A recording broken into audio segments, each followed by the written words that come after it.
Okay, now you can start.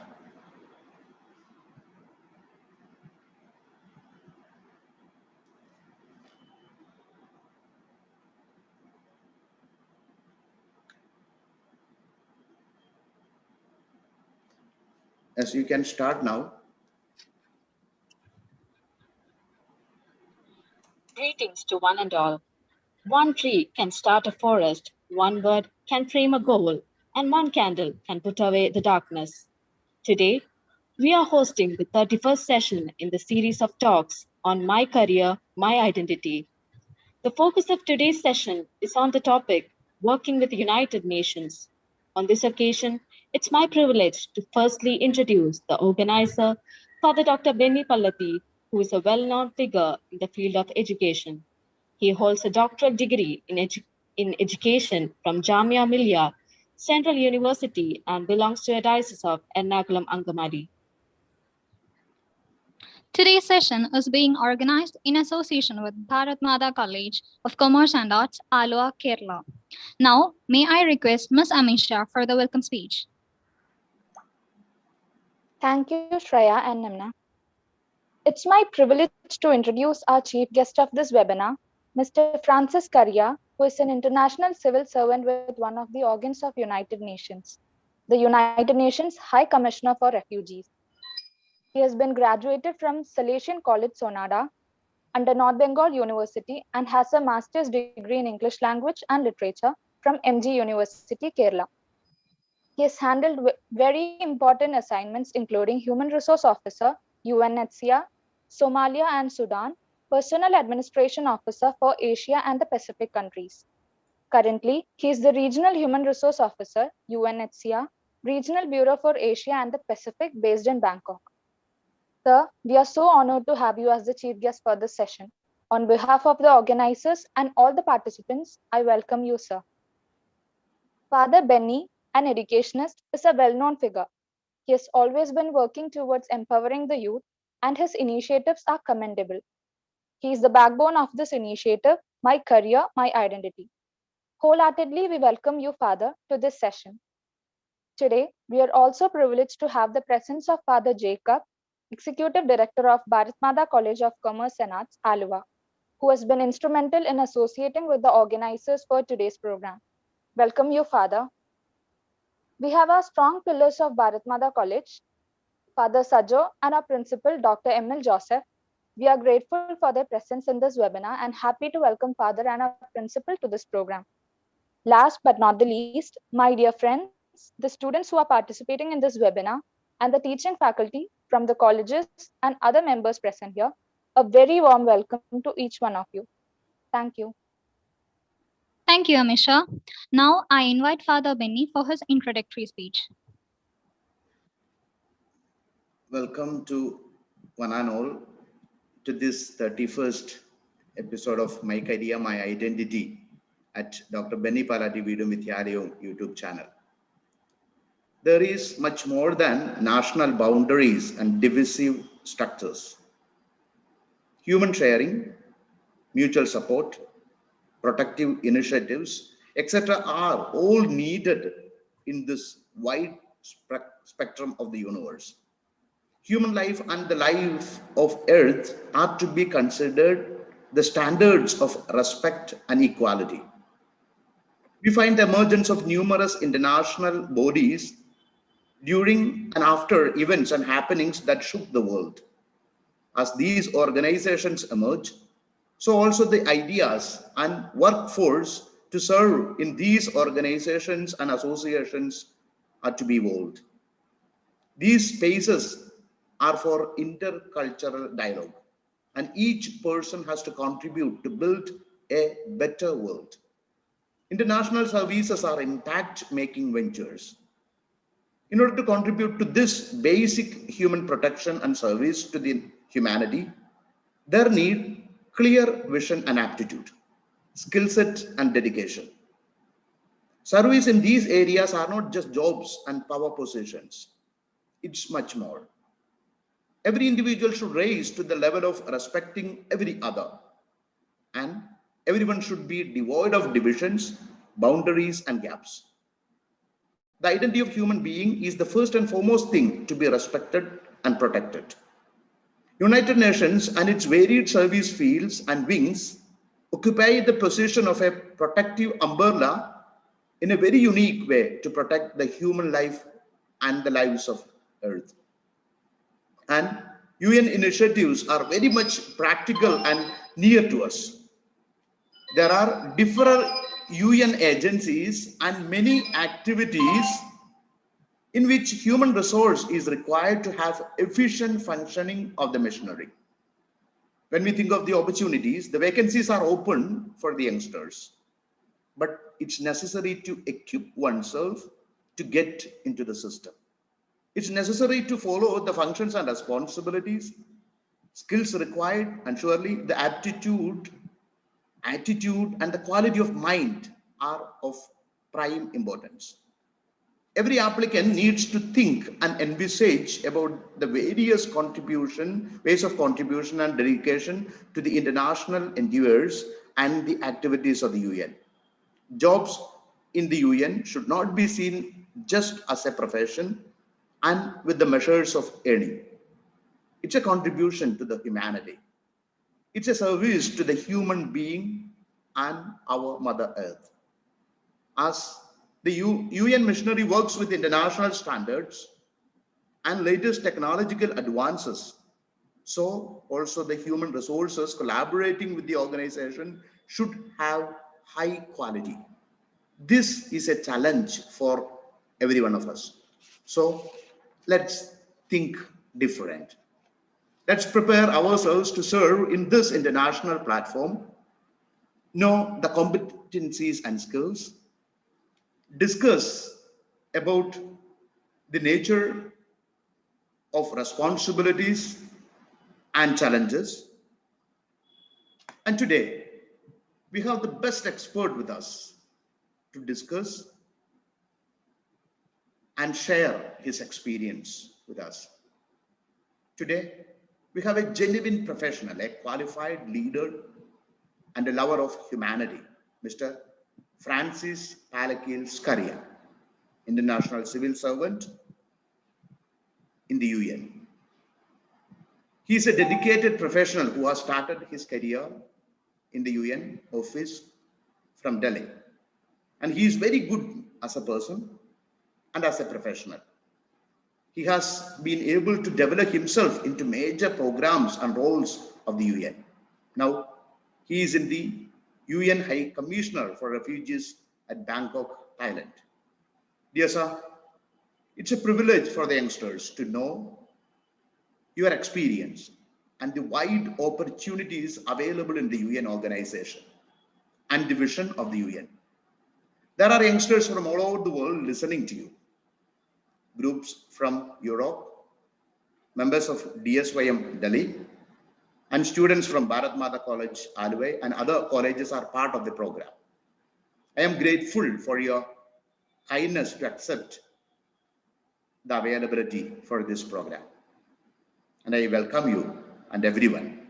Let's all enjoy the amazing time with Francis, sir.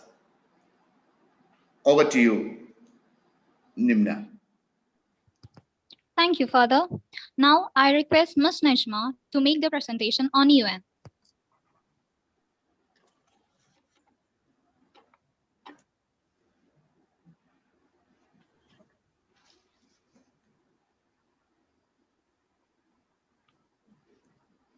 Thank you, Nimna. A very good morning to everyone present here today. I would like to share a few slides on the United Nations.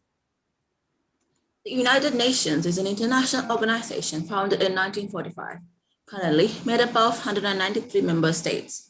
The UN and its work are guided by the purposes and principles contained in its founding charter. The UN has evolved over the years to keep pace with rapidly changing world. One thing has stayed the same. It remains the one place on earth where all the world's nations gather together, discuss common problems, and find shared solutions that benefit all of humanity. These are the few main bodies of the UN. Now let's take a look upon the main bodies. General Assembly is the main deliberative, policymaking, and representative organ of the UN. Secretary Council takes the lead in determining the existence of a threat to the peace or an act of aggression. Economic and Social Council is responsible for coordinating the economic, social, and related work of 15 UN specialized agencies. Secretariat carries out the day-to-day work of the UN as mandated by the General Assembly. The Secretary General is the head of Secretariat. At present, Antonio Guterres is the Secretary General. The International Court of Justice is the principal judicial organ of the United Nations. It was established in June 1945 by the Charter of the United Nations and began work in April 1946. The Trusteeship Council was suspended its activities in 1994. Now, let's take a look upon the UN system. Funds and programs will consist of 16 organizations or funds, specialized agencies with 15 organizations, other entities and bodies with 9 bodies, and the related organizations with 7 organizations. Now let's take a look upon the few of United Nations funds and programs. The United Nations Development Program, the United Nations Environment Program, the United Nations Children's Fund, the World Food Program, and now to the United Nations specialized agencies, few of them. The World Health Organization, the World Intellectual Property Organization, the International Monetary Fund, and the International Maritime Organization. Now to a few other entities and bodies. The Joint Nations Program on HIV or AIDS, the United Nations High Commissioner for Refugees. Now to a few related organizations. The World Trade Organization and the Preparatory Commission for the Comprehensive Nuclear Test Ban Treaty Organization, the CTBTO. In a capsule, I would like to share the few activities of the United Nations. Provides food and assistance to 86.7 million people in 83 countries, works with 196 nations to keep the global temperature rise well below 2 degrees Celsius, keeps peace with 95,000 peacekeepers and 13 operations around the world, and helps over 2 million women a month overcome pregnancy and childbirth complications. Thank you so much. Thank you, Najma. Now the time has come which we all are waiting for. We feel honored to invite our special guest, Mr.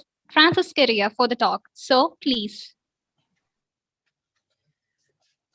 Respected Father Benny, Father Jacob, Father Sajo, Principal and the teaching faculty of Bharatmata College, dear friends, it's really an honor to be with you today, just to share my experience and what it takes to be working with the UN. I think Najma has made my work much easier. I was planning to give a brief share about the UN and its structure, but she has done a very good summary of it, so I can safely skip that part. You know, it's always a joy sharing what you know and what you have experienced. So I really hope that today's interaction will help many of you to understand what UN stands for, and then also to streamline your career if that suits your profile and if you have the right attitude and intention to go for that. So my intention is I have a few slides. While I show these slides, I will also be talking about it. And my primary responsibility is to talk more about the careers with the UN, how the UN career shapes up, the recruitment processes, what you need to do, who is meant for that, what are our core values and skills that we look for, how does it work, etc. So my primary goal will be to talk to you more about the career, and then we will end up with question answers if I'm correct. Okay, so I will not be touch basing on general questions or why UN is like this or what UN can do, what cannot do. This kind of issues I may not get into it, because I'm also not authorized to speak about the real structure, decisions, etc. I will concentrate more on UN careers. That's the topic of the day today. I believe I have 20 minutes. So let me share my screen.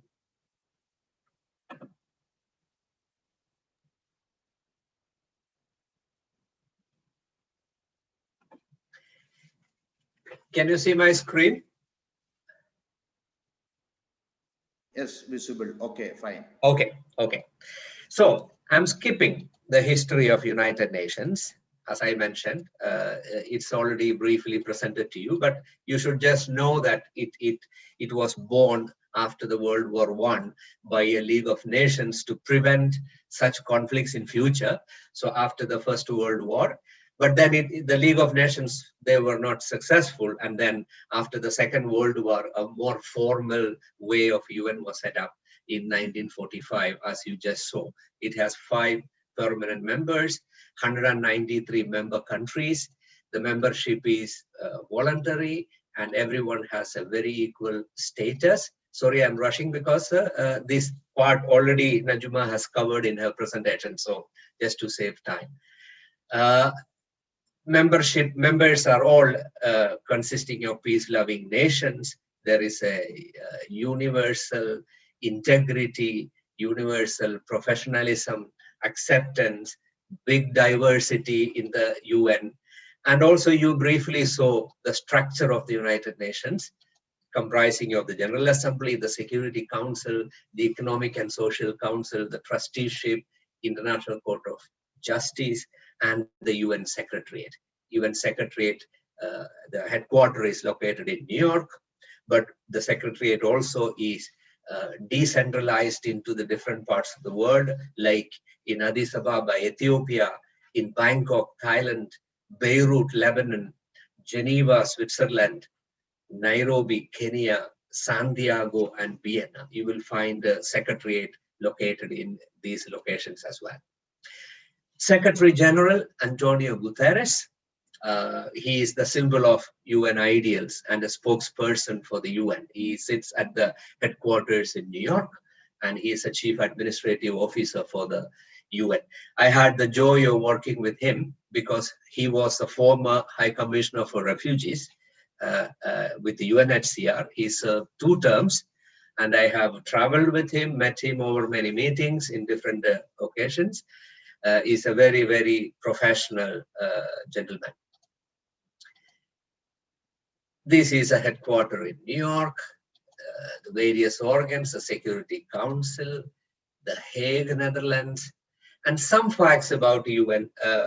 In the presentation, it was already mentioned, but this is what makes UN very unique, and this is where we stand out. 90 million people in 80 countries depend on UN food distributions. Vaccines, 58% of world's children depend on the UN vaccination programs. UNHCR assists over 38.7 million refugees and people fleeing war, famine, and persecution. We work in 193 countries to combat climate change. Keeps 120,000 peacekeepers in 16 operations in 4 continents. We have 420 million rural poor are taken care of to improve the health and the well-being.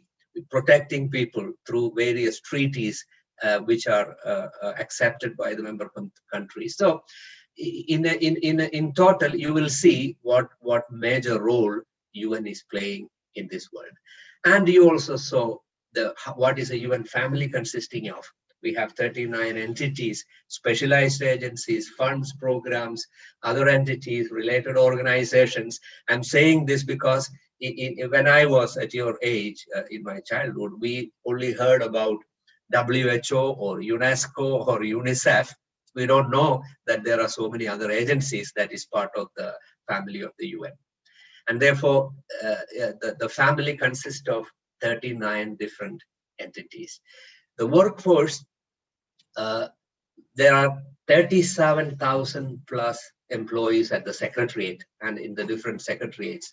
There are over 120,000 UN peacekeepers. UN peacekeepers are selected from army and police from the member countries, and each they are assigned to various locations in the performance in bringing peace and harmony and to avoid conflicts in those conflict zones.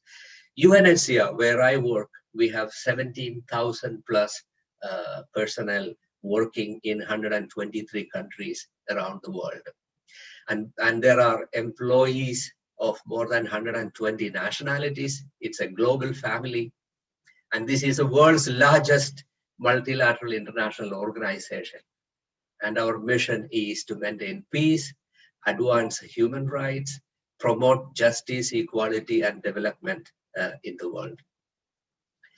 Now, I'm coming more to the main topic of today, the UN careers, the opposite, the opportunities. Who are we targeting? Who are, who have the real profile to work with the UN? The UN workforce is guided by the staff rules and regulations established by the International Civil Service Commission, that is a subsidiary body of the UN Secretariat, the General Assembly. And we are all based on 3 core values. That is the main core values in determining the positions and how we can work with the UN. The number 1 is core value is integrity. What is integrity? Fairness, impartial, honest, and truthful way in performing the functions in the United Nations, whatever job that has been entrusted to us. Professionalism, skills, knowledge, good judgment, good ethical and moral behavior. These are qualities required to be working as an international civil servant with the UN, because UN is global. We have no partiality. We don't work with just for religion or culture or political beliefs. We are above all that. It's a global citizen and international civil servant. And the third core value is respect for diversity. Accept all the cultural differences in the world. Ability to work effectively with any individual, respecting all cultures, all races, all religion, or political or social beliefs. We don't make any judgment. We appreciate, we respect diversity in all aspects. And what are the core competencies required for? I'm saying this because for any recruitment or any career into any agencies in the UN, these are the basic values and competencies that are prescribed in the job description as a basic profile for finding an opportunity with the UN. The core competencies, communication. Communication is very important. UN has 6 languages that are accepted: Arabic, Chinese, English, French, Russian, and Spanish. The language of recruitment is either English or French. So excellent proficiency in either English or French is a minimum requirement to be eligible to apply for any position, whether it is a national position or an international position. Depending on the office, French can be one in the French-speaking countries in the world, or English. For example, for India, English is the language of recruitment. So your proficiency in this language is very important. Also, as an international civil servant, when you work for under various profiles, when you represent the UN, a good communication skill is always required. Written, oral, and understanding level of communication is really important. Another core competency is teamwork. I've been emphasizing on this fact. In UNHCR, for example, we have more than 123 nationalities working together, more than 17,000 people. We all work as a team. Today, I work here in Bangkok for the Regional Bureau for Asia Pacific. Tomorrow, I may be transferred to work in Kenya, Nairobi. So I'm working with people in that region, in that continent, or then I move to Europe, or you can be posted anywhere in the world. If you cannot work well in a team, you will not become successful, especially as a manager or even as a team member, because we work with different nationalities. In my previous assignment in Budapest, in Hungary, I had a team of 15 people and we had 9 nationalities. So you need to know, you need to respect each other, you need to respect their different people speak a different way, they have different mannerism. So teamwork is an essential quality that is required, a core competency that is required to be successful with the UN. Planning and organizing is another core competency because you are entrusted with high level of responsibilities. Each of your action really counts, and it has its implications on your team mates, your strategic goal for the organization, and it affects everything. We have a cascading effect starting from the High Commissioner. If I speak for UNHCR, the High Commissioner sets a goal, and there is a senior management, they set their goals. The Bureau Director, who I report to, he sets his goal for the Asia Pacific region, and I set my goal with my team based on this. So planning and organizing our activities is an important competencies. Accountability. We are international civil servants. We are not a profit-making organization. We are a humanitarian organization. All our expenses, administrative cost is met by the member countries and their donations. So we need to have a high level of accountability in all our actions, all the responsibilities that are entrusted to us in carrying out the functions. We have to report to the donors, to the executive council, and to the UN as a whole for all our actions that we do. Client orientation, we work with people, especially for UNHCR. We work with the most downtrodden people on earth, the refugees, the asylum seekers, the stateless people. And we have to have a very good client orientation. You need to have that mind to serve people, and you cannot make judgments. You cannot just do your job and then finish. You have to take that extra mile. You need to be proactive. You have to take extra time. You don't follow strictly an office time or so many hours of work. Sometimes you work during the weekends, day and night, considering the time difference for the different countries. I will come a little more to it when I talk about my personal experiences in a highly challenging, high-risk duty sessions where I have served. And we did not know during those times what day of the week it is, because we are working 7 days a week, 24 hours a day. And this is how. I'm not saying everyone is that way, but you are preparing yourself to be whatever the situation is. Creativity. I heard Father Benny saying we need to move with the time technologically, the way we work, the way we perform. You see, we are all meeting, so many of us meeting on this platform now. It would have been a face-to-face conference a few years ago. And so we need to think creative to make the best use of the resources that is given to us. Technological awareness, same. And another important competency is commitment to continuous learning. Life is a continuous learning, and we all learn from our experiences. We move with time. We respond to the needs of the hour.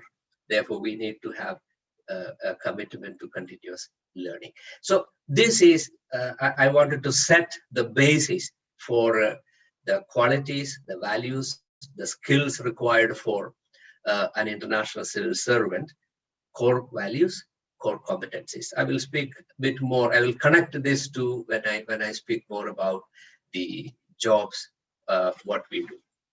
So we have, in a broad sense, 9 job networks. Okay, this is just for you to understand. People keep asking, okay, what should I do? What are the type of job that fits me? So we have 9 job networks: management and administration, and there are several families under each of these 9 job heads. So we can link all the positions that are there to one of these 9 job networks: management and administration, economic, social and development, political, peace and humanitarian network, information and technology, legal, public information and conference management, internal security and safety, logistics, transportation and supply chain, and science. So these are the 9 main job networks in the entire UN put together. Now, each of this network can be divided into 34 job families. Okay, so I'm just taking one, for example, the first one, management and administration. So under management administration, you will find several other families, with each family also with several position titles. For example, administration, you have admin officer, you have senior admin officer, you have assistant representative administration, and also you have admin assistant, admin clerk, or senior admin associate. So there are several job families under each head as well. So finance, audit, human resources, inspection and evaluation, investigation, management and analysis, ethics, ombudsman, all these belong to the job network of management and administration. Let's look at another one, economic, social, and development. So if you look at that, okay, before that, under the management administration, these families I mentioned, what is education that is prescribed as a minimum required? Business or public administration, human resource management, finance, accounting, management, economics, sociology, psychology, social work, commerce, law, and related fields. So these are the education stream that is required if you are aiming at one of the positions under the management and administration line. So 9 job networks, 34 job families, again divided into several positions, and this is where you need to concentrate on. Now, coming to the minimum educational qualifications. For professional positions, we have 2 types of professional positions. One is international professional officer category. I am an international professional officer at the moment. Or we also have national professional officer category. That is, that person is a professional, however, remains within his or her country. They don't travel around like me. Their job sphere is their own country. So national professional officers. For professional officer category, the minimum education required is a first level university degree, undergraduation. Now, we have a list of recognized universities. UNESCO has a list of universities that are recognized by the UN to determine whether a particular degree is a first level university degree. So that's how, when we do the recruitment, we do extensive reference checks with a college or with a university where the applicant studied, to determine if that university degree is recognized under the UNESCO guideline. For other positions, which are general service positions, we call it, which is, for the admin support positions, program support positions within an office in a country, like in New Delhi, India, where I first joined. I joined as an admin assistant. It is a locally recruited position, and I work only in that office, where you need the minimum requirement is secondary education. Of course, whatever in addition you have is a plus to you, and it's a much better ladder to go up in your profession. Okay, so let's take the second level, just to give an example: economic, social, and development network, and then you have drug control, crime prevention, public administration, economic affairs, social affairs, environmental affairs, statistics. These are the job families under the network, economic and social development. What are the educational area that will fit into this profile? Sociology, economics, statistics, mathematics, demography, public administration, governance, political science, business, law, public finance, and other social sciences related field. So this is how you connect the job families and the minimum educational requirements. And all these are available in the websites, and I will show you where you can look for these kind of information. Okay, now, how do you decide? Do you want to work for the UN? I would say the main thing is self-check. It's not as Father Benny very rightly mentioned. It's not just a job. Okay, everyone cannot just do this at the UN. It's not a job. It's a career. It's a career means you need to have a passion for it. You will need to be very flexible. You need to adapt. You need to learn to respect diversity, and you should, in a way, I would call it, you should become a global citizen in order to be a successful international civil servant with the UN. So I put this picture intentionally, a cheetah chasing and catching an eagle that is flying. I have watched this video. The eagle is coming quite far away, flying low. The cheetah has already focused the eyes on that eagle.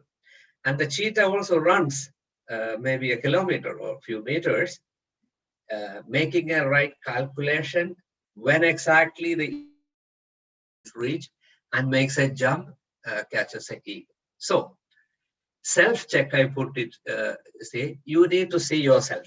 Do you have this passion? Do you have this humanitarian feel? Do you have this motivation to do something on a humanitarian cause? And do you have the temperament for it? Only a cheetah could jump 50, 100 meters above the ground to catch this eagle. An elephant couldn't do it. An elephant could never think of jumping, and even if the elephant is focused, an elephant cannot jump and do this catch. So we need to be honest, and UN is not the only job, and we should not be looking for a UN job as a job. I need a job, a salary to survive. No, this should not be a criteria. That's why I put the word self-check. Once you know what you want to do, focus. I showed you these job networks, the various job families, and what is educational background you require. And I showed you about the core values, what are the competencies required. The values and competencies are common for all the positions that we are talking about. And then you focus, because some people ask, okay, what should I study to get a job in the UN? No, that's not a good question. What should I study to get a job in the UN? No, what do I want to do, and what are my profile? What is my profile? What are my potential? I may be good in administration. I want to pursue a career in administration.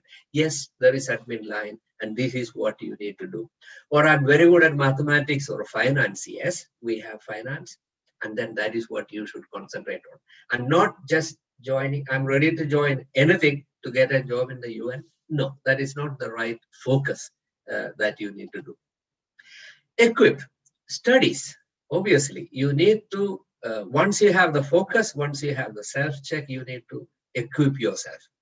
The core values, the competencies, side by side with your education, you can also do more communication skills or team working activities or planning and organizing. Even the small things you do at the parish or at the college, organizing a small event, that is part of planning and organizing. When as HR people, we interview a lot of people around the world, and then some of them present little things they have done in a university, organizing something. We ask questions about team working. Okay, can you give us an example of a situation where you were involved in a conflict in a team? How did you resolve it?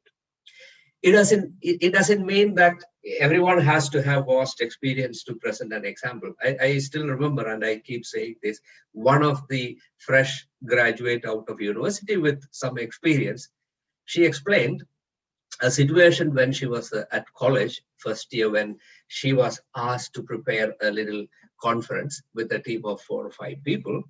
And there was real conflict because these 4 or 5 people could not work together. And the amount of things she had to do, talk to them one by one, take them out for a coffee and say, okay, we need to get this done. How can we do it? Involving them in the thing. And finally, she managed to organize a very good seminar. So this is an excellent example. So equipping yourself is not only getting 2 or 3 degrees from universities. It also requires, think about the competencies that I talked about, team working, analyzing, organizing, planning, all these are required. And then go for it, apply. apply, and I will tell you briefly how you can apply, how you can find the appropriate forum to do that. You apply and build a career. Once you have applied, and if you manage to get an opportunity, build your career.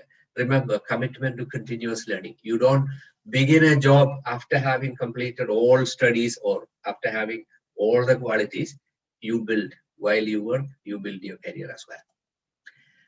This is a web page. I will share it with Father Betty. If you visit, you will find most of the positions. It's a global web page where all the UN agencies advertise. You can search by group, you can search by job families or networks, and you can see what is a minimum requirement for this position.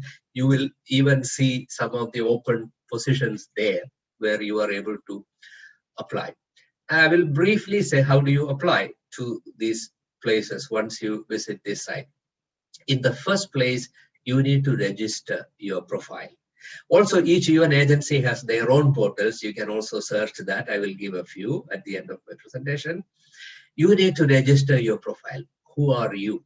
Your details. And there are structured questions and columns to fill it. You don't need to do anything additional. And so you need to register your profile in the system.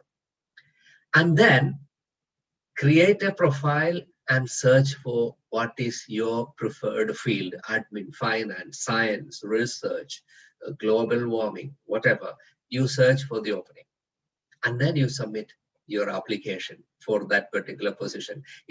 And mind you, for the UN applications, we don't accept any email with an application and a CV attached. No, it has a when you register and create a profile, it asks for, we call it a personal history form.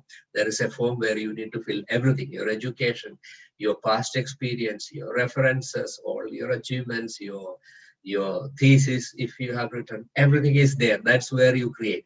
There is no need for a separate CV to be attached, or it's not a mobile or email application. You need to apply in the system online and submit your application. You should have a good cover letter. The cover letter is intended to explain that you have the required skills and competencies for a particular position that you are applying. It's not a general application. We get a lot of bogus applications very often saying, looking for an opening with the UN. Okay, I am a graduate with this, I'm ready to do any job. Please give me a job. It doesn't work. You need to really prepare a cover letter, apply for a specific position, and in the cover letter, you need to prove that you are a right person for that particular profile. Submit your application online, and mind you, we have no agents.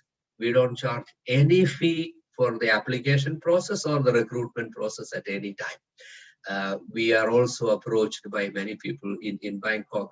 In the last few months, I got 3-4 emails asking, is this a genuine offer? I paid so much money, an agent was offering a position. No, we have no agents. Everything is online and direct.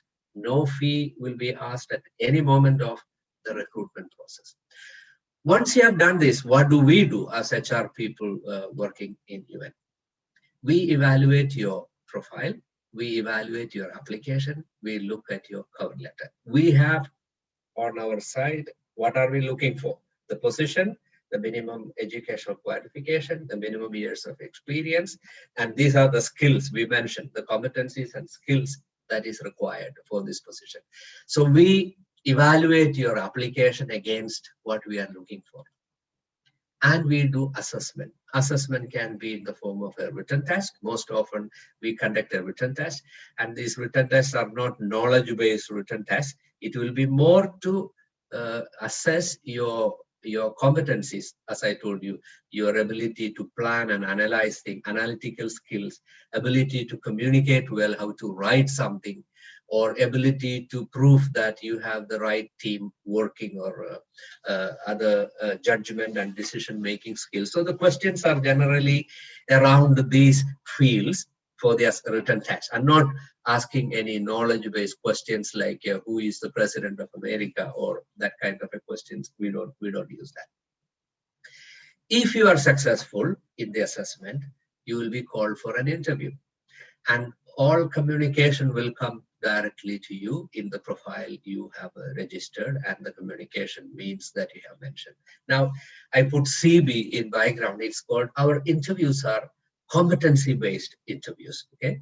So, for example, what is competency-based interview? Competency-based interview means simply this: I have done this in the past, therefore I'm sure I can do this in future. You need to really prove that you have done it, or you have proven skills in doing it. For example, the question I mentioned previously, one of the questions should be, okay, a conflict in a team, and how did you solve it? This is meant to measure candidates' team working abilities. Okay, you need to give an example. This was a situation, this is what I faced, this is what I have done. Okay, the panel is convinced, okay, this person has done it, will be able to do. But there is no hypothetical questions or scenarios. That was in the past. Ask, okay, if you are working as an admin officer, suddenly you are faced with a huge issue like this, what will you do? No, there is no hypothetical questions. We have only competency-based interview questions. We need to know if you have done it, you will be able to do it. After the interview, you will get notification. Sometimes if you are not selected, or it may take a longer time, or sometimes it is not possible, humanly speaking, to contact everybody. If you're selected, okay, you get a formal communication notifying you have been successful. If you are not successful, but your profile was impressive, for one position, you are interviewing 10 people. And then we may also come back to say, okay, you are not successful for this particular position, but your profile is very interesting, very impressive. Would you like us to put you in a roster? We have a roster of qualified profiles. We would like to keep it there. Would you like to be in our roster, so that any future vacancies in line with your profile comes up, we can contact you, and we will send you those lists. Even email notifications are activated. And then for in a different location, or you are not suitable for a particular country, you may be suitable for the same or similar position in another country. It can all happen. A lot of things happen because we are talking about a global recruitment. So you could be in a roster. And if you are selected for that position, we immediately begin reference check. This is a very, very serious activity that the HR do. For the first time recruitment into UN, we do extensive reference checks. All the educational certificates that you submit, we check with the university or the college to verify. We check your professional background wherever you worked before. In the personal history form, we ask for minimum 3 referees, including your last supervisor. So we send formal communication. We take permission from the applicant to do that. And then we send formal communication in confidence about the reference check with the structured questions to see whether there have been any misbehaviors or the personality or team in conflict, fraud, any kind of thing. And we also do a clear check in our own system to see if there is anything against. So this is very extensive. When I was first selected, I was selected for a locally recruited position. I remember even a letter went from the office to my high school asking, can you fill this form and send to us, etc. That was it is that level of reference checks. And the offer comes to you. Only after the reference check is completed, we send a pre-offer first, and then you have a medical clearance and health related things, etc. And then you get a final offer and you take up the position. So this is a very important portion. That's the reason I took time to explain to you. It's not as easy thing. It's a highly competitive, because all these positions you see are open globally. You are competing with the global applicants. It's not just in a country like an entrance exam in India, where you compete with the students of other universities or schools. But this is global. So this is where you need to compete. Very briefly, I will tell you a little bit about UNHCR because that is where on a daily basis, I'm engaged in the recruitment process, careers with UNHCR.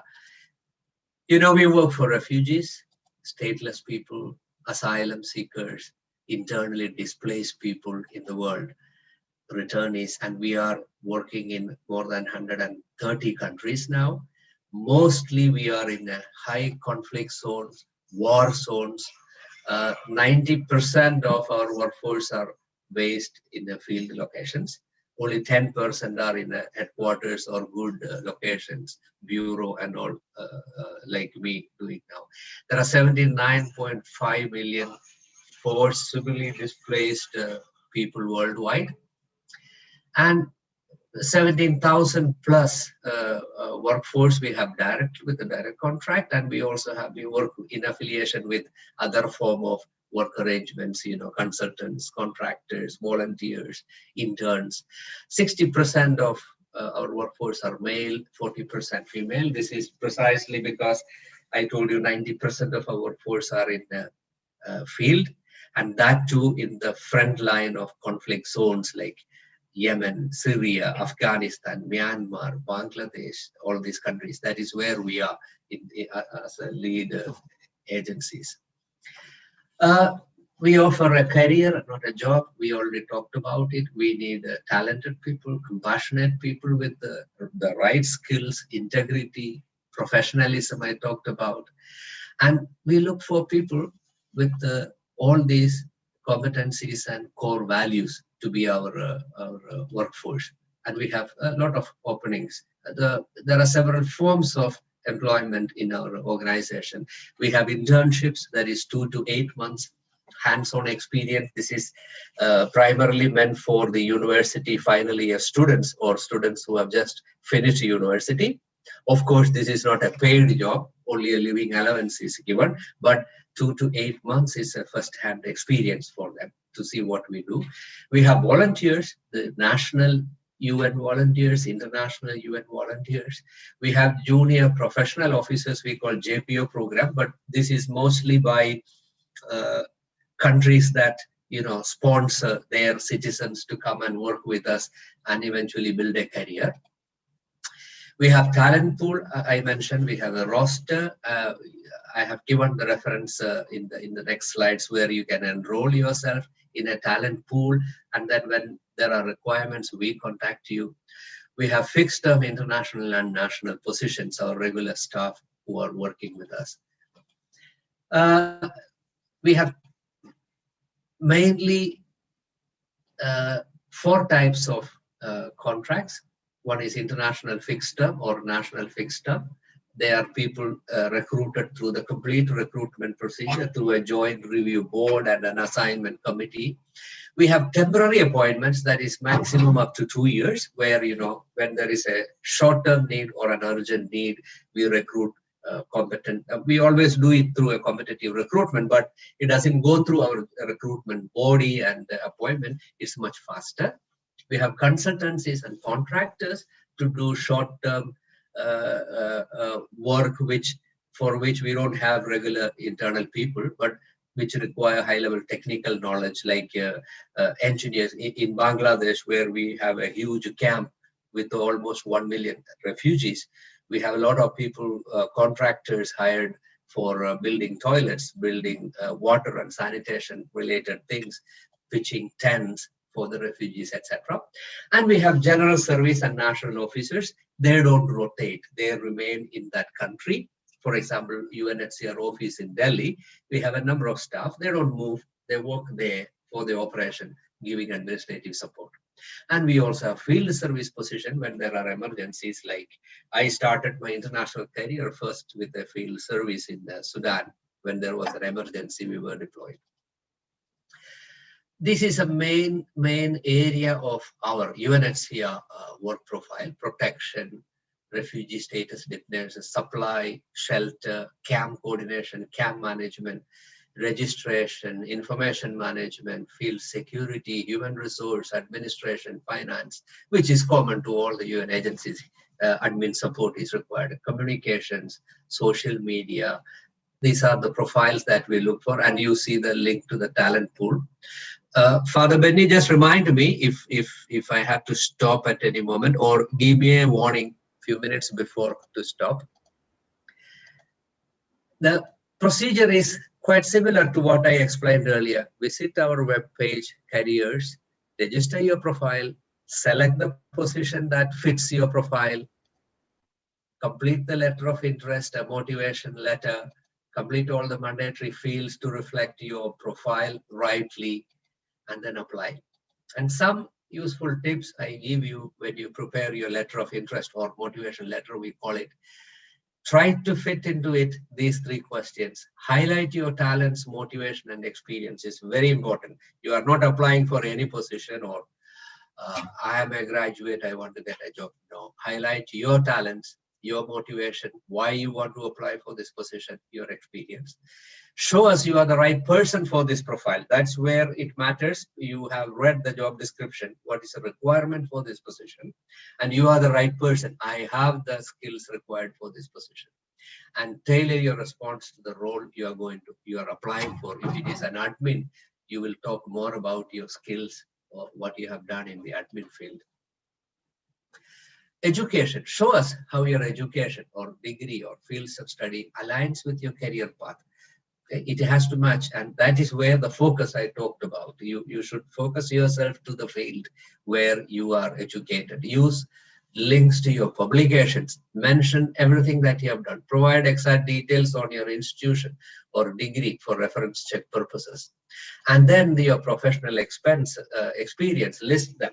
List the relevant experience, skills, certificate you receive. This is where I keep telling students that everything that you do during your scholastic period is important. Even involvement in a small youth group, organizing a small activity, just don't take it for granted. These things can turn out to be very big assets and skills for you. Or in the activities in the college, in parish, or in youth movements, this all count. Show us your passion and what you have done. List your part-time and volunteering skills as well. The recruitment process, I mentioned briefly, but UNHCR specific, what we do is eligibility screening and shortlisting. There are 2 things. One is eligibility. What is eligibility? Eligibility is your minimum required qualification, minimum required number of years of work experience, and familiarity with the competencies required for the position, and you have done it. Okay, that is your eligibility. But then what we do as HR professionals is also to screen your suitability. That will depend on your competencies and other skills that you are able to present in your motivation and competencies. Invitation to test. We do the assessment of a language assessment test, etc. in the written test. Invitation to a competency-based interview. The interview takes place. We do the reference check if you are being considered for the position. Candidate nurturing means then we start sending you information about this is the requirement, this is where you need to travel, etc. We send an offer letter. Welcome to UNHCR. You are on board. This is the process of recruitment that we do. And once you are joining UNHCR, your field is open. You do a lot of on the job. There's a career progress. You work with diverse teams. Plenty of things to innovate. Your creativity will be given full potential to expand, and then you move ahead. And life is a continuous learning still. Okay, I just want to show you a small video that puts everything into a perspective for the UNHCR.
Okay, some of the career page and links where you can find us, and also some of the, you can also search by agency name to get into their own individual career pages.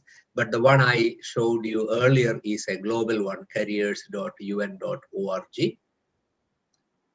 And I end my presentation here.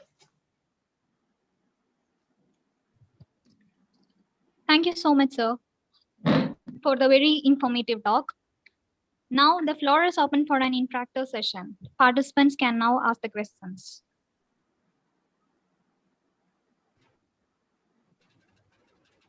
Good morning, sir. Thank you for the insightful session that you gave us today. So my first question to you is, could you brief us a little about your childhood interests, skills, and orientations that helped you to be a successful leader in your career?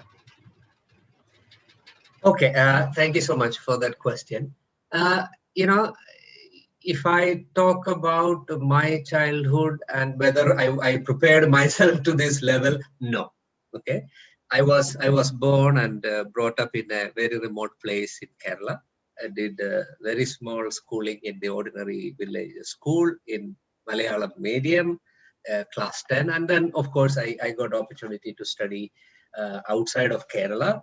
So I picked up English language. After the graduation, I came back again to Kerala to do my master's in English language and literature.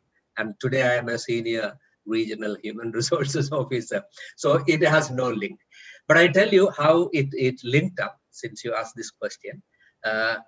After my master's, I came to Delhi to enroll myself for this UGC JRF, Junior Research Fellowship. That year, UGC introduced a national exam to do your PhD. So that's how I landed in Delhi. And while I was doing a software engineering course as a part-time, I happened to look around for a part-time job. And that is when I saw in UNHCR office in Delhi, they were looking for a part-time teachers to teach English to refugees. And then for me, my aim was a little bit of a pocket money to continue with my preparation for the UGC exam at JNU. So this suited me very well. I had to take 3 classes in the morning, and then in the afternoon, I could go for my own class. That really opened my eyes in the sense, teaching English to refugees. We have Afghan refugees, that time over 30,000 Afghan refugees who were living in and around Delhi. I had 3 batches, one children, the second one youngsters up to the age of 20, and my third group of students were really elders.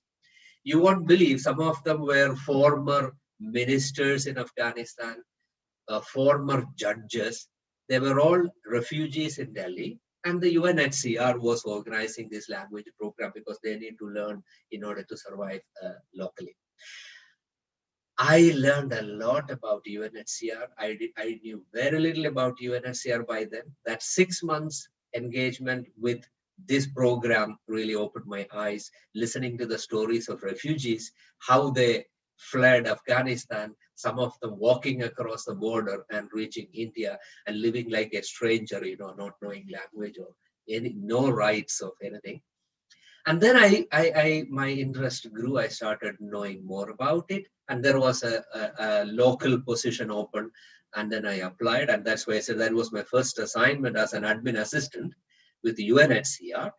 And on the job learning, I managed to learn more and grow up and reach this international civil servants position. Now, my childhood, I didn't know much about UN. But when I look back now, and you saw the qualities required for becoming an international civil servant. And I believe it is a resilience. I was brought up in a very, very ordinary family with a lot of difficulties, no extravaganza, living a very hard life. So I would call it my resilience, the passion that my parents gave me to help others, living a community life, helping each other, understanding, being mindful of other people, respect for other people, open to all the cultures, and always doing something good. I used to see my mother, my father, all the time helping people, neighbors, the needy. And all these qualities stick in because I showed you working in a team, working in challenging situations, analyzing, planning, all these qualities that I learned from my parents or from my childhood difficulties, the skills I utilized in schools, the knowledge my teachers gave me organizing things in school, the talents, the church activities, the mission league, or I would call all these good values that I learned in my childhood has come very handy. And that is precisely what I give now to the humanity. I hope that helps. Yes, sir. Thank you so much. Good morning, sir. Good morning. My question is upskilling and updation are required for the staff, especially during this pandemic. So in terms of skill development initiatives, what are the primary areas of focus by the UN Human Resource Management? Mm-hmm. That's a very, very relevant question these days. We are going through a very difficult time. And as I mentioned during my briefing, we also need to update ourselves. This same forum that we have proves that this is possible. As a human resource person, I can speak about our agency.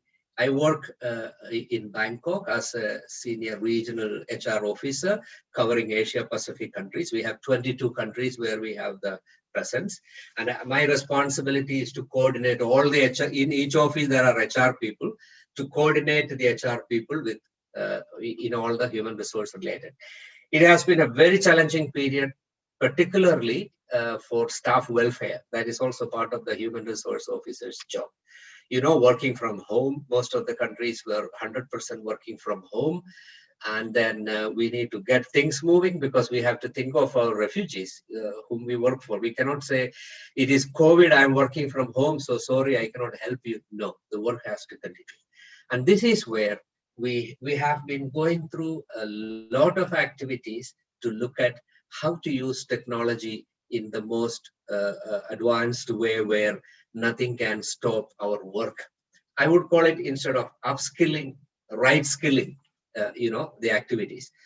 Few years ago, we could never think of having 22 HR personnel in 22 different countries to come around a workshop, a whole day workshop. Recently, I conducted a whole day workshop with all my HR counterparts in these 22 countries, sharing things, using the boards, etc. So technologically, we are thinking a lot. And we have a lot of plans in right skilling or upskilling, as you call it.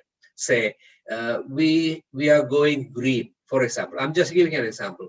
Meaning to say, in the past, we used to have all sorts of human resources in a hard files in office, and the HR officer is a custodian of a room with all the personal files and certificates and all these kind of things.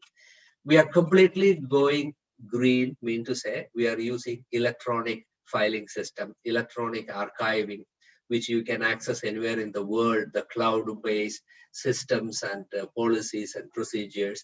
And also we are doing a lot more recruitments remotely, where people can work remotely because travel has become a problem these days.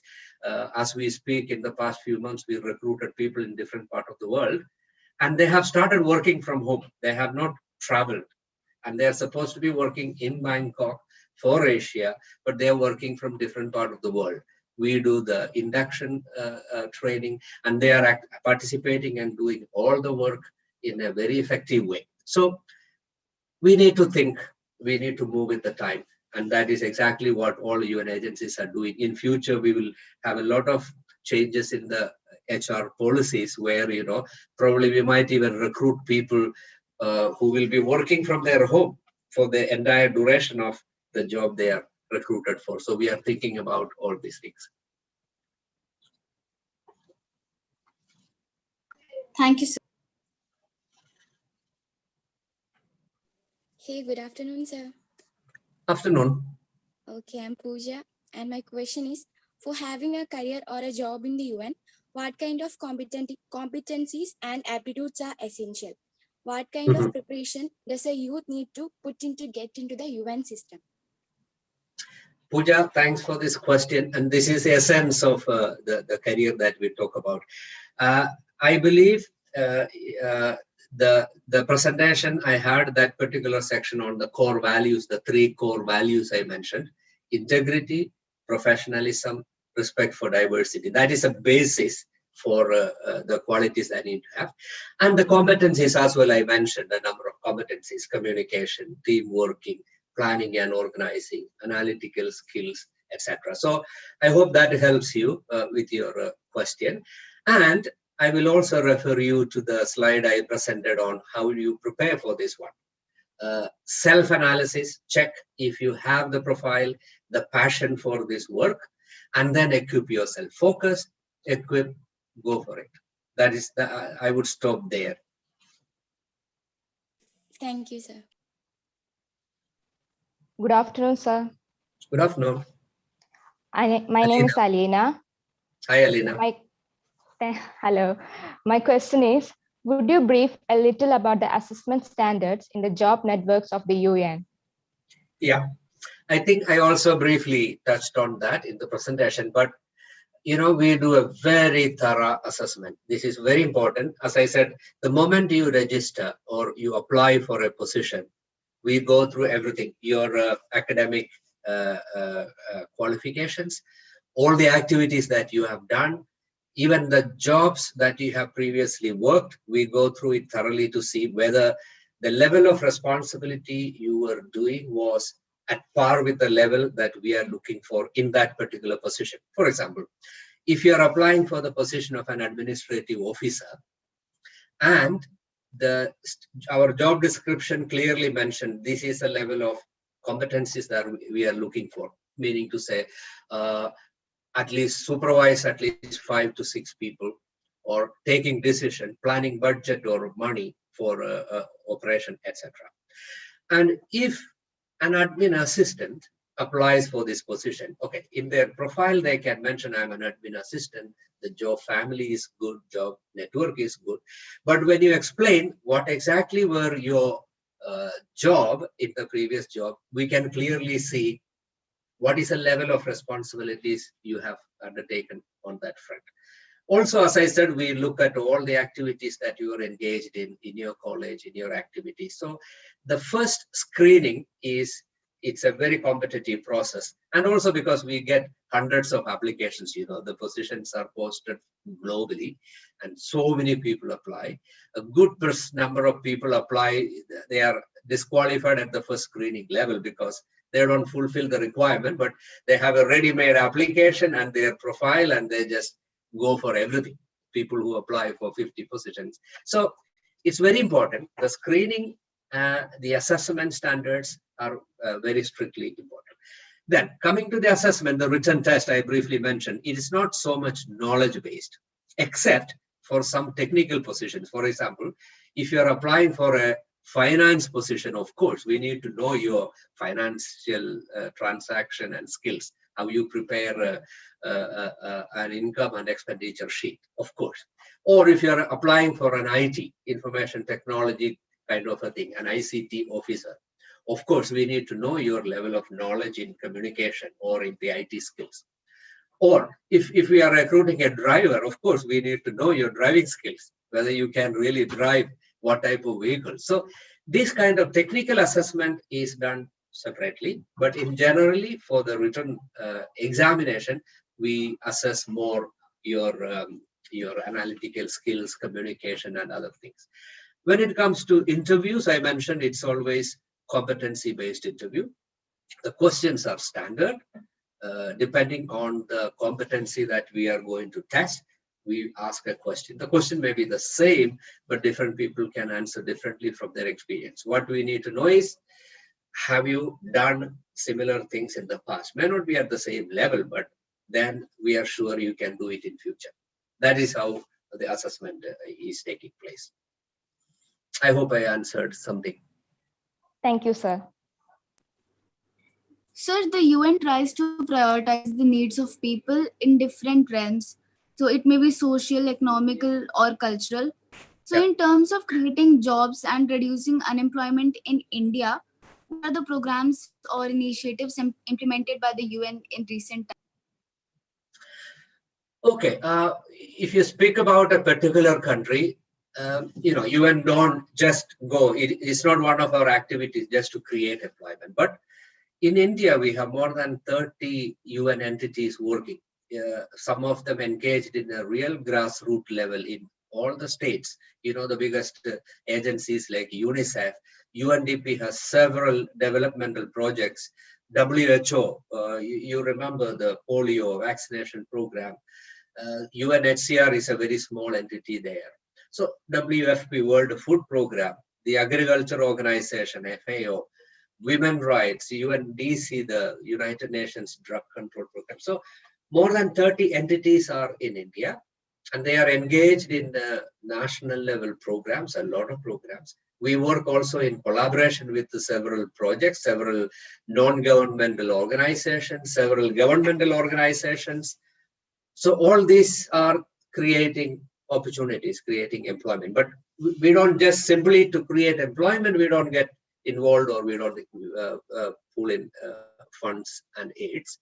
But I don't know the exact number of people in all UN agencies working in India, but we are quite huge in India. And all this is generating employment and cooperation in the society.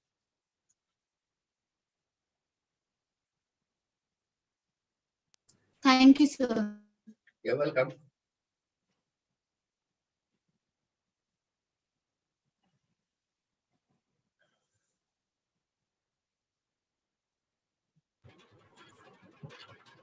Sir, I would like to ask that how is it to work in UN with regard to work-life balance and job security? Like how you balance these things? Hi, Elizabeth. Good question. You have asked a very difficult question. Hi, sir. Let me tell you my story. Okay, I worked in India office for 13 years before I moved, became international. Family, marriage, 2 small children, everything is happy. You have a lot of work, everything is happy. But then I wanted to build my career and move ahead. So my first international assignment was in Budapest for a period of 1 year. I couldn't relocate my family. Immediately after that, I got an assignment to Sudan. It was one Sudan at that time. I'm talking about 2009, 2010. And in 2011, Sudan became independent, South Sudan and Sudan. And I was there as an HR officer at Juba, South Sudan. 10 years ago, we don't have WhatsApp, we don't have Messenger, we don't have any means of normal economic communication. And we were living in a highly stressful environment because fighting is on, the government is formed, but every other time fighting. There is no running water. We are all living in tents. I'm talking about extreme things, just to explain. It's not the case now. Don't get scared. And once a week, we used to have a satellite phone called Thuraya. I still remember. You have to come out to the open in the sun, straight to the sky. You put an aerial up there. You turn around to see the signal strength, 1, 2, 3, 4, like the old Nokia mobiles, if you see. And I called my wife home and say, hello, yeah, I'm fine. Everything is super here. Don't worry. How are you? How is children? Father Benny would know because I was living in Gautam Nagar area. And then I come once a while, just to pay a visit to my family. And then I disappear. There is no means of communication or regular communication. And then immediately after my Sudan assignment, I was posted to Somalia. It was a very important period for UNHCR. We were migrating from Kenya, where we were running all these camps. And then we wanted to go into Somalia. I worked 2 years in Somalia. You cannot travel when you want. You cannot communicate effectively with family. Meanwhile, my wife was working, 2 small children. You can imagine how my thoughts are here. At the same time, my career, my work is there in the forefront. I was caught in between conflicts. we were sleeping in bunkers for 2-3 days when the fighting took place in Somalia and all that. Okay, that is the other part of the challenge part of it. Work-life balance is a very big challenge. And sorry to say, it's not discriminatory, I'm saying, especially for women, I told you the statistics of UNHCR, 60% men, 40% women. Yes, because we are in the conflict zones, Afghanistan, Yemen, Syria, Myanmar. These are all our field of work. It's very difficult, very tough. So, of course, your motivation, your passion will certainly overtake these challenges. And you travel a lot most of the time when there is an important event in your family, maybe your anniversary or your children's birthday, you are not there because you have other priorities. So it's a very big challenge, but it will all disappear when your passion, and at the end of the day, you have your satisfaction about what you're doing and what you are able to achieve. And good health, good mental and physical health, and also the organization takes care of you very well. Your security, your global insurance, your well-being, it has a very important, lot of importance is given for the UN staff. So that's where we have certain privileges, certain immunities. We can travel, you have a diplomatic passport, your travel becomes easier. In emergencies, we have a global insurance coverage. All those things also come with it, that helps you. But what I meant to say is staff welfare, work-life balance is a high priority for us. And as a human resource person, I'm often in the forefront to ensure, when there is needs, special leave to staff members, especially allowing people to work from home, and you talk, etc. You have to find a way to balance. In any job, it is the same. If you are in a corporate world also, I'm sure, and I hear there is a lot of stress. You are not meeting your target, and your MD is going to sack you, and then you run around the whole day and night, sleepless nights, finding meeting target. This is everywhere. But by the nature of our work, may not be in all the agencies. Some of the development agencies, they don't go into the forefront of conflict zones. But otherwise, by nature of our job, we should be able to face that. We should be prepared for it. That is where your passion should overtake these kind of things. And you should have a very understanding family. You should have the cooperation of the family. And that's how you balance. Thank you so much, sir, for answering that question. Yeah. Good afternoon, sir. Good afternoon, Jerry. And my question is, could you tell us a little about your academic background and your journey of getting into this job? Okay. I briefly mentioned, I was not really focusing on to a UN career when I did my academic. I told you I'm a master's in English language and literature from MG University. But what is interesting is once I got this exposure with the UNHCR, I told you as an English teacher teaching English refugees, and I got into UNHCR in a very low position as an admin assistant. The beauty of UN is that we nurture talents, competencies while being on the job. In my last 25 years with UN, I have completed more than 40 learning programs. Okay, I am a certified human resource professional now. This is a certification organized by UN Staff College globally under the auspices of the International Civil Service Commission. I have completed several other training for it. The recent one is I'm a mental health first aider, recognized by Switzerland. I did it from a Swiss college. But in other than that, these are all on the job and internal as well as external learning. You have a lot of learning. So once I concentrated on human resources, I have a series of training done related to that field as well. I have completed a facilitation of learning program, that is to design a training module and give training to staff. I have completed training of trainers, that is advanced level of becoming a trainer. Similarly, so many. When I started my just before my international assignment, UNHCR gave me an opportunity for something called a workshop on emergency management. This is a full training done. My training was in Germany, given by the German army, how to face a humanitarian crisis. In that training, you have conflict management skills, how to do that, negotiation skills. If someone is abducted by terrorists or terrorist groups, how do you negotiate and get release out? First aid, driving skills, different terrains. If you have a snake bite, how do you survive? Or if you have no equipments, how do you survive with the water? And just to say, it's a very big training. And I received opportunities for so many such training. That's why I was able to work in South Sudan, in Somalia, in Ethiopia, different part of Africa as well, because I was in the roster of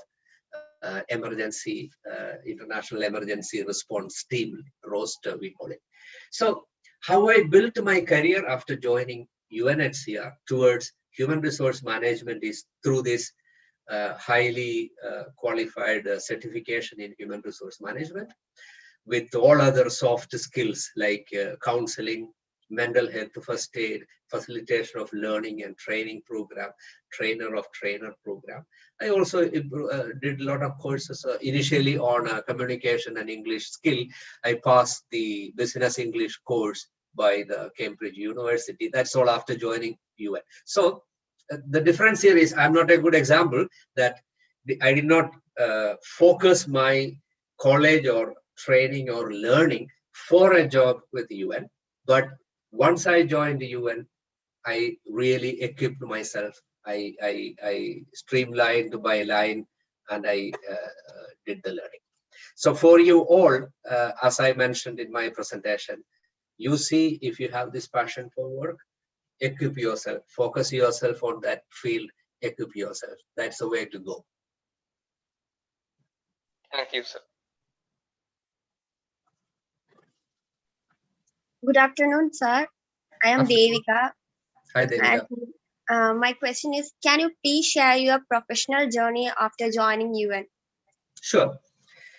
I joined the UNHCR in 1995. I worked 13 years in India, admin assistant, senior admin associate.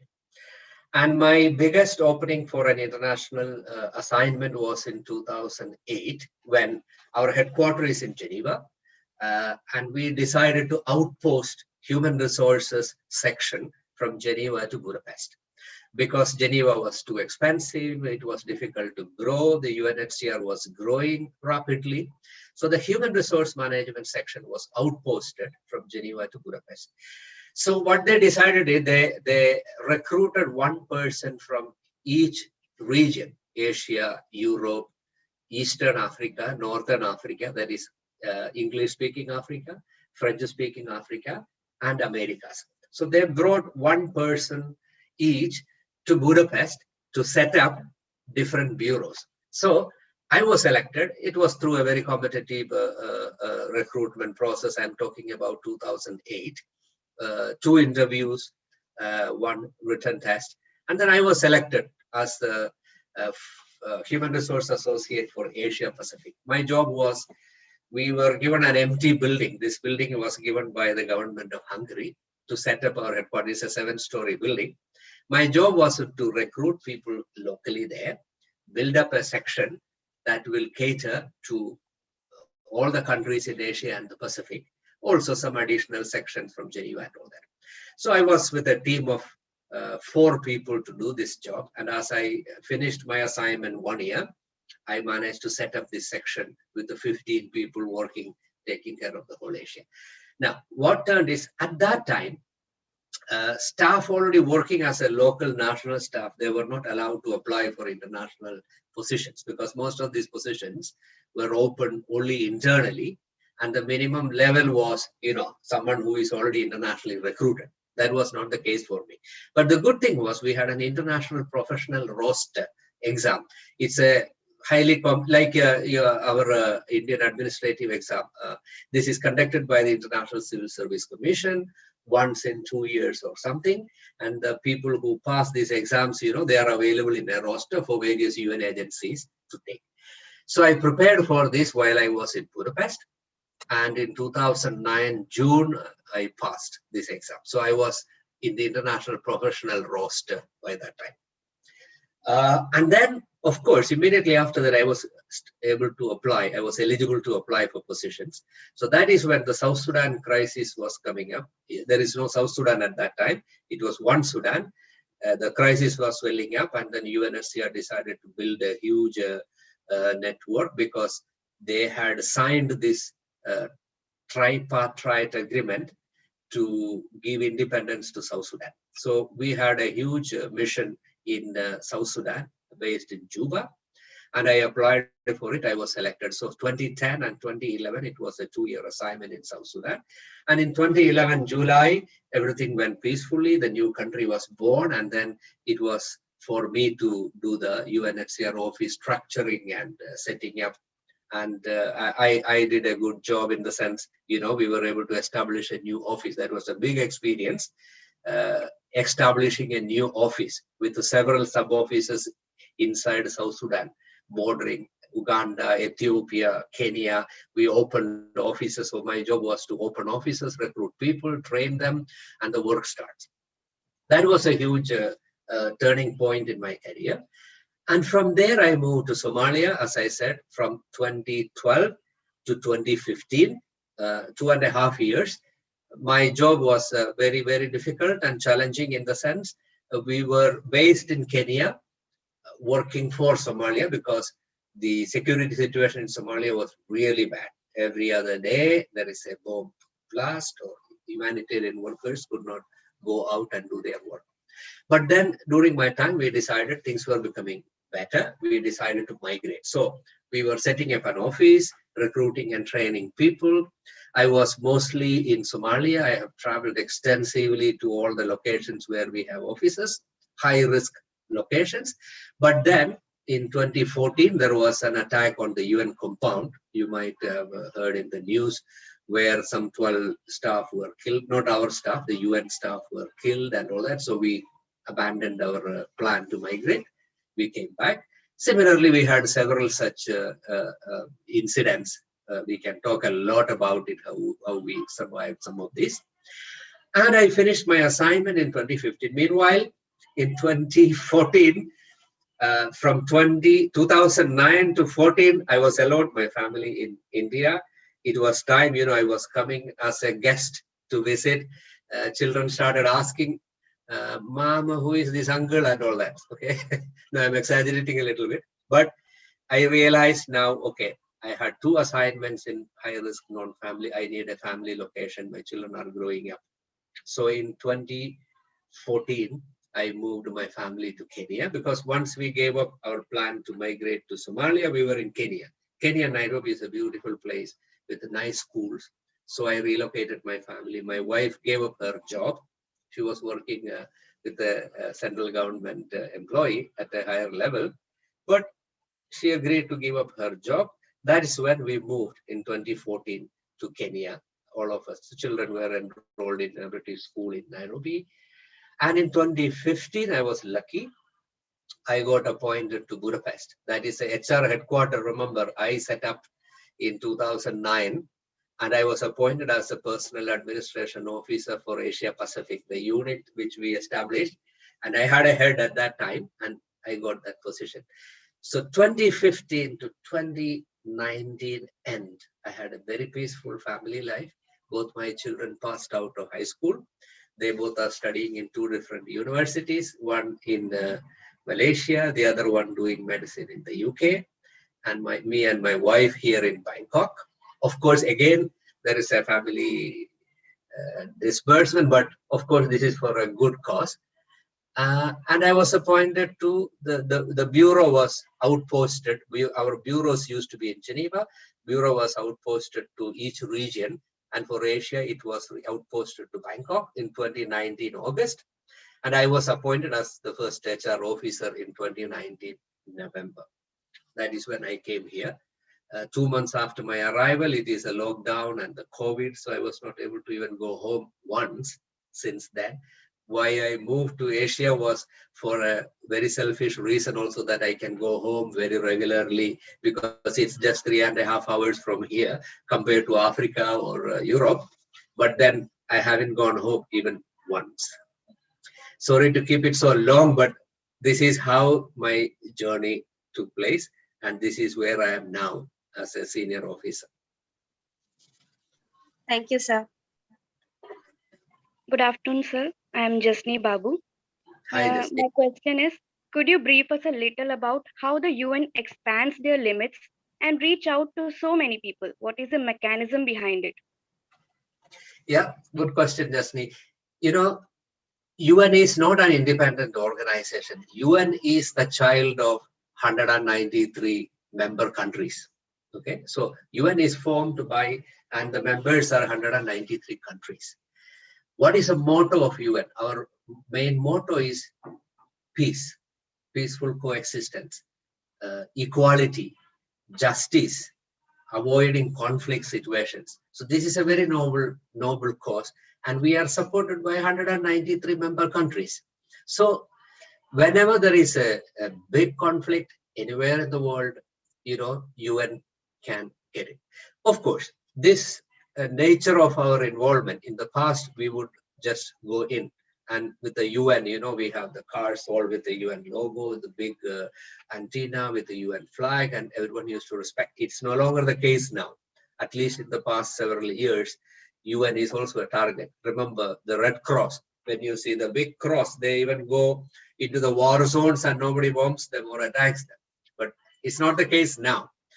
But to answer your question, we are a body of 193 countries.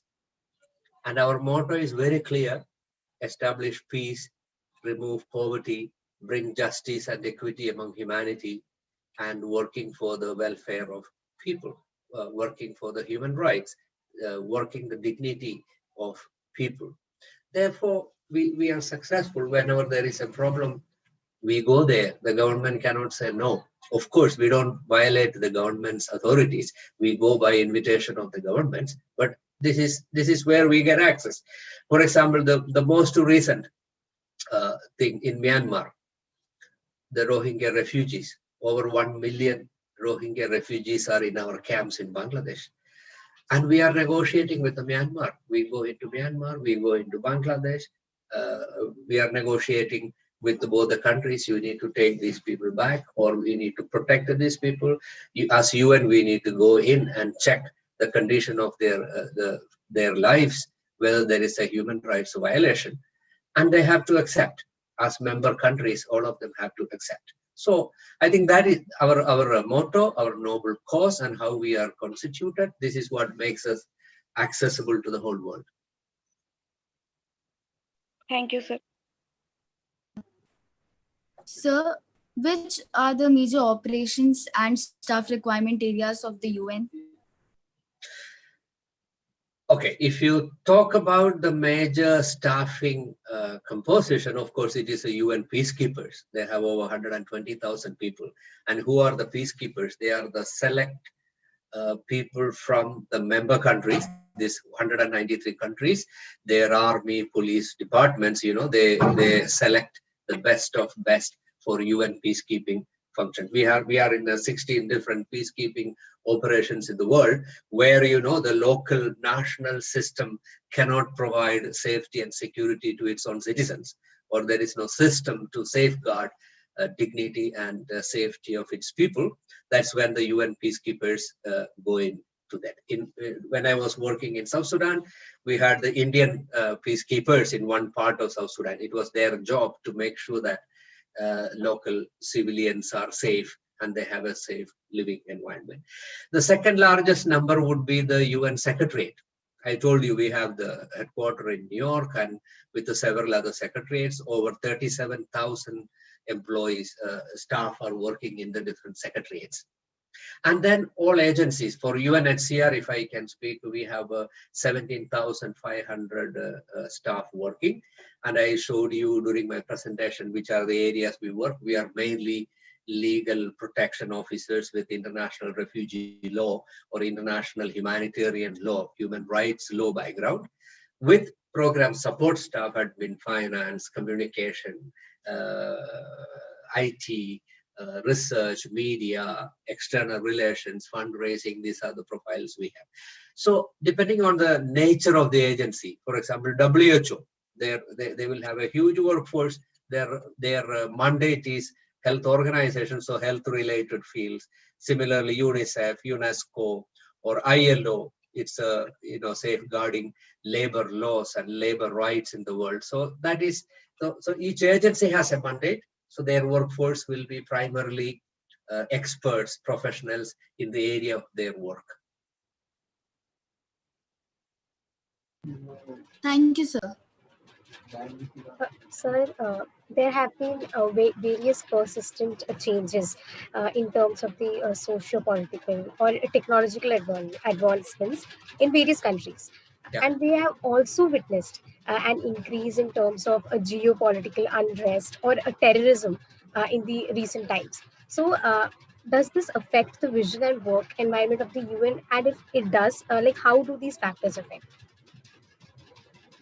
Yeah, this is a reality. Okay, very, very pertinent question and reality. As I briefly mentioned through another question earlier, in the past, the blue UN flag or the Red Cross flag used to be a message for peace, and then people were respected, people were accepted everywhere, people would be more open to finding solutions. But today's world, this is not the case. UN is also a target, or Red Cross is also a target. They don't care about who it is. So it's very challenging as I speak. That is also the reason why some of the conflicts are taking years without a solution. The Syria crisis, what's happening in Yemen, the Myanmar Rohingya refugee crisis, if I talk about it. And these are all victims of this lack of control, the terrorism, the growing technology is good. I don't say technology is not good, but technology is also abused in order to reach this stage. So we also have a very challenging time in working or bringing protection to our refugees. It's very difficult. And think of this pandemic now. You see, it's nobody's fault. It's not terrorism. It's not anything else, but it has literally halted the world. The humanitarian, the frontline work has become more and more challenging. We lost many staff members to COVID because they are the front runners looking after refugees in their refugee camps, and they are people who travel frequently. Some of those staff members we lost. I personally knew them very young or with very nice people, professionals, but by virtue of their travel and all these things, we lose. And we have lost to terrorism. A lot of people we have lost to natural calamities. Yes, it's a huge challenge. It's a huge challenge. And it is slowing the world from its normal growth rate. People say during this COVID, we lost almost 2 years. Students in schools and colleges, so they are saying, okay, I deleted 2020, but I think I have to delete 2021 as well from my calendar. So this is how the situation is, highly challenging. Thank you, sir. So, striving towards international peace and security are the key agendas of the UN. However, many a times it becomes difficult to maintain peace. So, how do the employees and the UN itself find motivation and courage to engage with countries when situations are bad? Yeah, that is where when UN and the diplomatic communities have to come together. Our primary objective is to find a peaceful solution to it. UN doesn't get involved or jump into action or criticize a country or their policies. We don't condemn people or we take military action to bring peace. No, that's not how UN works. UN has a structured system, the Security Council. There is several players involved in all the actions taken. And then we have member countries who have influence over other countries to convince them or to find the solutions around the table, discussions. That's the only way to find a solution. So as you see, many of the current ongoing conflicts and problems, there is a lot of negotiations on.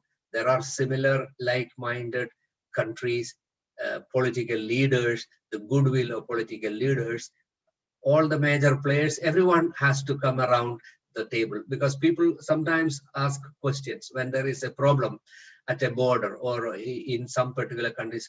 Why can't the UN just come and walk over and find a solution? No, it doesn't work like that. It has a structured approach. We don't have the authority to force ourselves into, or even the NATO, they cannot just force themselves into an action to find a solution. That's not the way. So it is more of discussion, conflict resolution, getting the like-minded leaders, players, powers around to find a solution, and that is the only way we can find a solution. Thank you, sir. Okay. Good afternoon, sir. I'm Nandana. Hi, Nandana. Hi. Sir, what had inspired you to join this service, and what were the major milestones you cherished in your progress? What attracted me was, I told you briefly, the refugee situation, the UNHCR, my exposure with the UNHCR and the refugees. And I tell you, I mean, if I speak in a very, very informal way, when I was teaching this English to these refugees, the Afghan refugees, I was sitting with them, listening to their stories. Okay? I still remember one of them who was a government, not a minister, but like our joint secretary level with the former Afghan president's regime. That is what was thrown out, and then all these Afghans became refugees in India, in Iran, in Pakistan. So this particular gentleman, my student sitting in the class learning English, he must have been 55, 56, 57 years old. He was telling me, you know, when I was a diplomat in Dr. Najibullah's regime, I used to represent Afghanistan to India. And when the UN built its main office in Delhi, you know, the UNDP office in Lodhi Estate, it's a huge UN compound where you have several agencies put together. He said he came here and he was also part of he brought a lot of masons from Afghanistan, because it was a joint effort to build that building. And he said he was there for the inauguration of that building. He gave a speech as well. And today he's a refugee living in Lajpat Nagar area in a small little room with a big family and joint family, etc. as a refugee, purely depending on UNHCR. So likewise, so much of stories. And then I said, you know, maybe my background also, you know, this passion to help people or help the needy. That is what really motivated me to learn more about the UNHCR. And then the only way to get it was through the local recruitment, and then learn more and streamline my passion towards it, and then grow gradually. I'm very happy where I am now. I must say, I fully enjoy my job. 25 years now I completed. And I can very proudly say I had several offers on my road, because when you do a job well in Sudan or Somalia, other agencies and other offers come in. I never took any offer, because I'm so satisfied, fulfilling, and happy working for UNHCR and the job I do, because I'm dealing with people as a human resource person. I told you, we have to counsel, we have to find solutions for people. I take care of not only staff, their family, family relocations, family reunification, everything. And I'm very happy with what I'm doing. Thank you, sir. Sir, for kids, especially who chose liberal arts in their 11th and working in the UN or WHO are dreams that they aspire. What are the basic few skills that one needs to build from the very start to be part of such organizations? Yeah, again, I refer to some of the things I mentioned. You need to know your passion, self-check, okay, what is imbibed in you, thinking of the core values, the competencies. Forget about fine arts or English or sociology or political science. First of all, you need to check the core value system: integrity, professionalism, respect for diversity, and your passion in doing it. Is it a job or is it a career? This is what you need to do. If it is a job, you can have a contractor or a consultancy or do a particular job and finish. No. So you need to determine, is it a career that you are looking for or just a job? Okay. And then that is when you start focusing and streamlining your further studies in order to achieve that goal. It's simple as that. Say some children, I want to become a doctor, and they start the preparation from class 10, isn't it? You will choose biology, you will choose to do some internship in a hospital, or you will get participate in those. You start reading more and more about anatomy, and then eventually you prepare yourself for the test and you get admission, you become a doctor. It is quite similar to this. For the UN job, it is much wider, more global. I showed you 34 different job families with many more positions under each family. So you concentrate. If you are a finance person, okay, concentrate on finance. Go into the job family of finance. Look at what are some of the positions. Visit these websites in different agencies and see what is a requirement there. And then you start developing those in whatever way possible. That's how you focus and then get into the this job.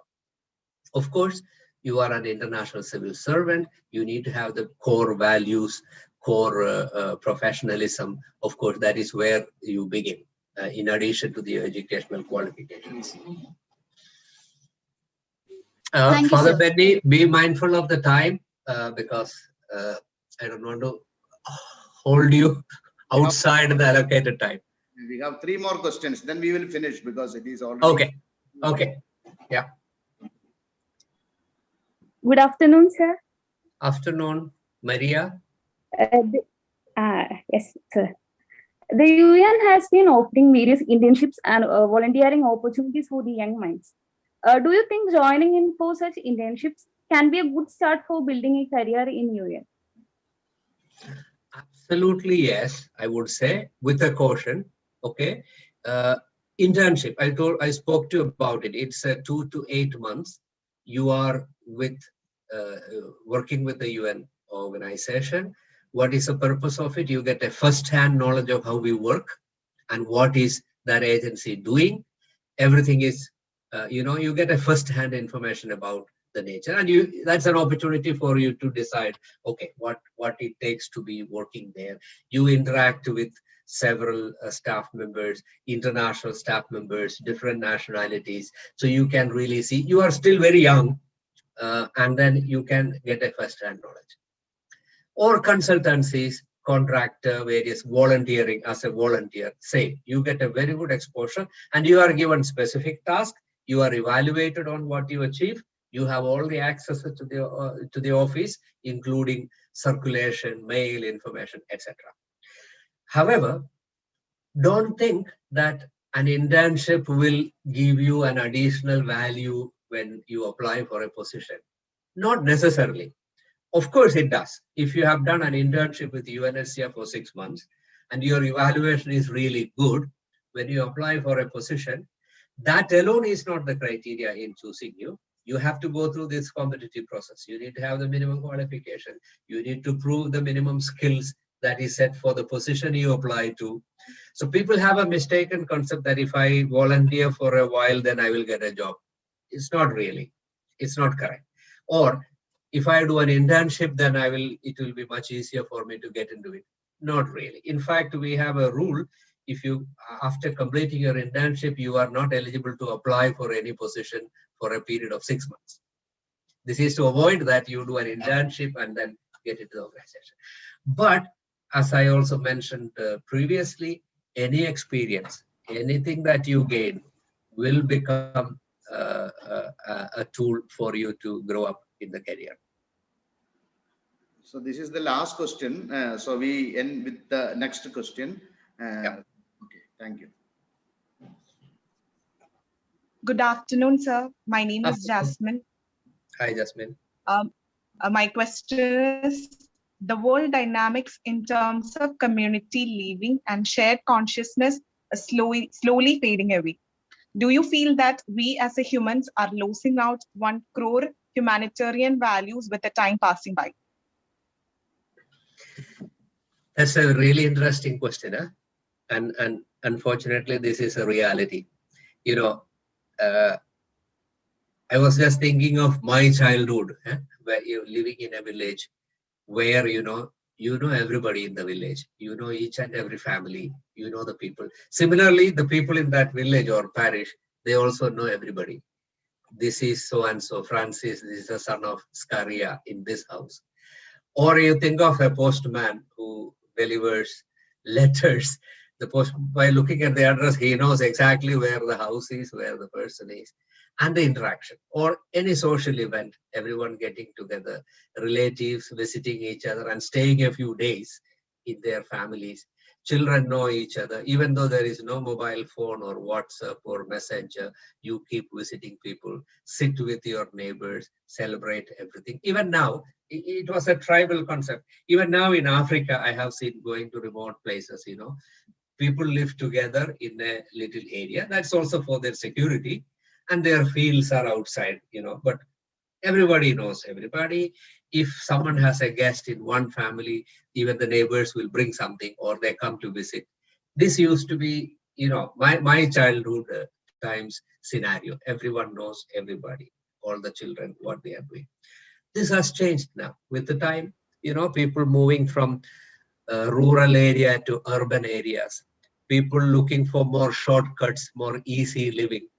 Now people prefer to live in an apartment complex, you know, where you get everything. You sit at home, you watch the whole world through cable and internet service. You have a phone, even an invitation for a wedding ends up with a telephone call. Okay, I'd like to come, but then sorry, I can't come. Please come. You know, the world is changing. And I was just thinking, you know, with this COVID, it is becoming more difficult. People have stopped shaking hands with each other. People have stopped hugging each other, but you have to keep a distance. Even post-COVID, I'm talking about, you may continue wearing this mask. So you may even stop smiling because there is no point smiling. People are not seeing you with a mask on.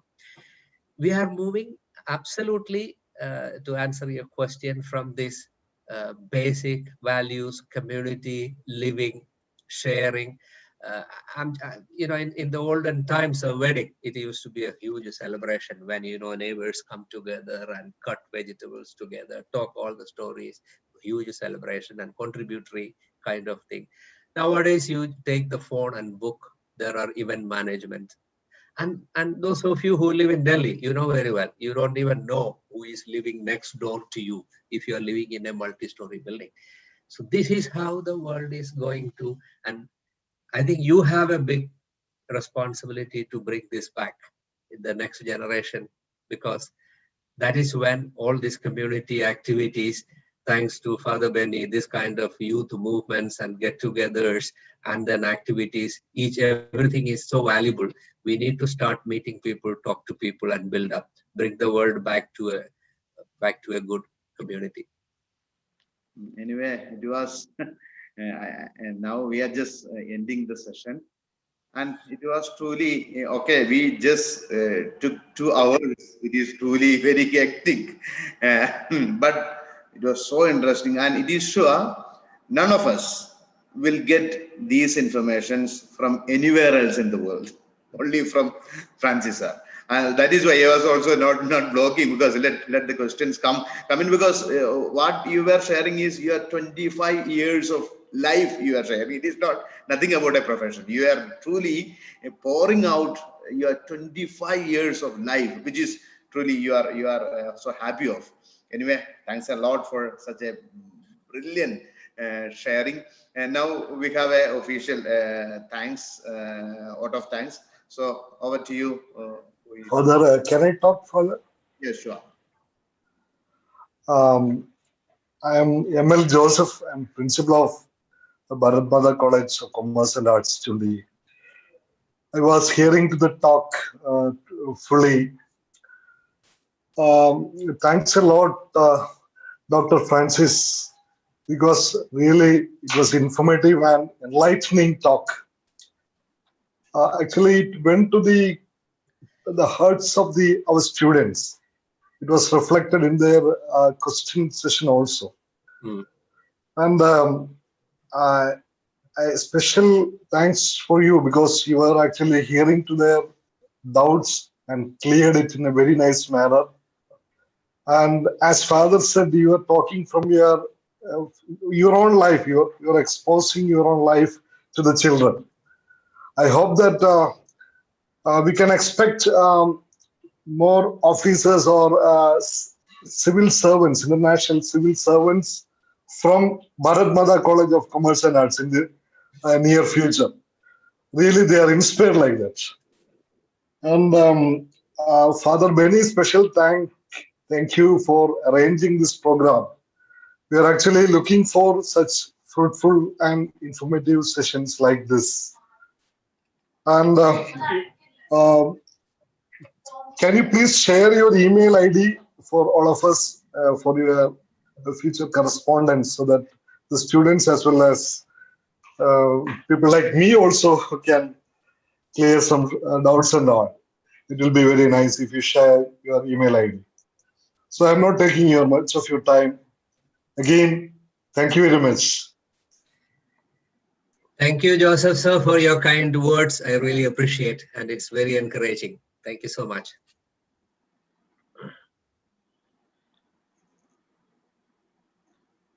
Okay, now from the part of students, are you speaking any word of thanks? Okay, so we wind up and end the session. It was truly because we would from nowhere. Yeah. Okay, Sony. Yeah, I was supposed to say after a person, but I think I'll just go along with it. Yeah, sure. Okay. Working for the UN is not a job, it is a career, as rightly said. Respected and esteemed fathers, honorable chief guest of the session, Mr. Francis Carrier, our principal, Dr. ML Joseph, students, all faculty members, and all others present in this session, it is a sheer delight for me to propose the word of thanks. I would like to take this opportunity to place on record an acknowledgement of gratitude to Francis Carrier, sir, for gracing this occasion, giving an elucidation of what the UN is, and sharing your experience and insight of the opportunities in the UN. I am sure your words will ignite our minds and help us to work towards such prestigious and coveted openings. I also sincerely thank Father Dr. Benny Paladi for giving this valuable opportunity, which is rare of its kind.